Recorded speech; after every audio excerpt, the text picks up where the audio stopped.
The unsuccessful leap of faith. Failure, lack of success, the omission of expected or required action.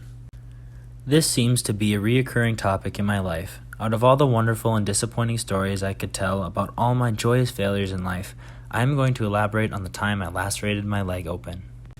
A group of my friends gathered at Colton's house to hang out and play airsoft, because what teenage boy doesn't want to shoot his friends with plastic projectiles? The group of 5 that was present included Sterling, Maverick, Colton, Shaky, and I. Airsoft can be played in many ways. We made up a game called Killer. Killer is a game that only requires one person to have a gun. The object of the game is to run away from the person that had the weapon so you don't get shot. Tonight, I happen to be the killer.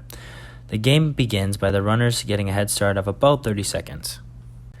My magazine was full of little plastic balls we used for ammo. They rattled around as I got up and attempted to pursue my comrades.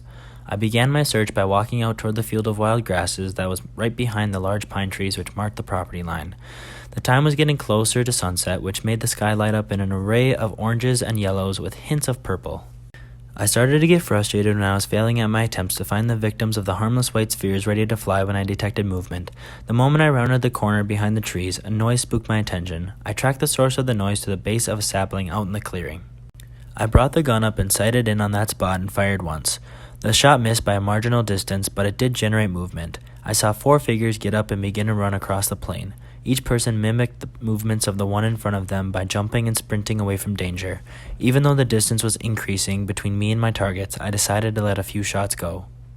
Sensing that I had not made direct contact with any of the targets, I swiftly made my way closer to them, being as quiet as possible while running in the near dark through the trees and tall grass while attempting to avoid tripping was proving to be a challenge.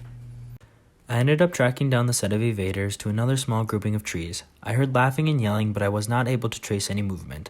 The ground was littered with sticks and the underbrush was thick. I took my next few steps carefully, and then I caught a flash of something deeper in the oaks.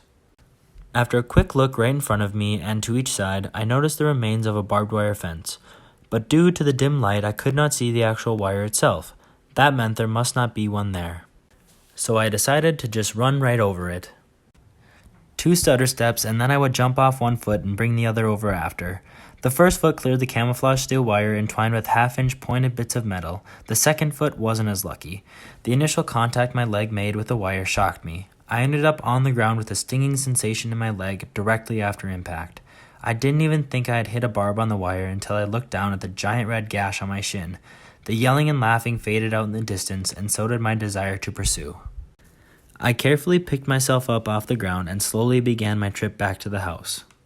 When I came around the tree line into view of the others, they gawked at the now oozing red trench that had just been carved into my flesh. Their eyes were wide with amazement as I approached the group. I was instantly slammed with questions, but at the time I couldn't comprehend any of them. All I wanted to do was get inside out of the heat and clean up my wound.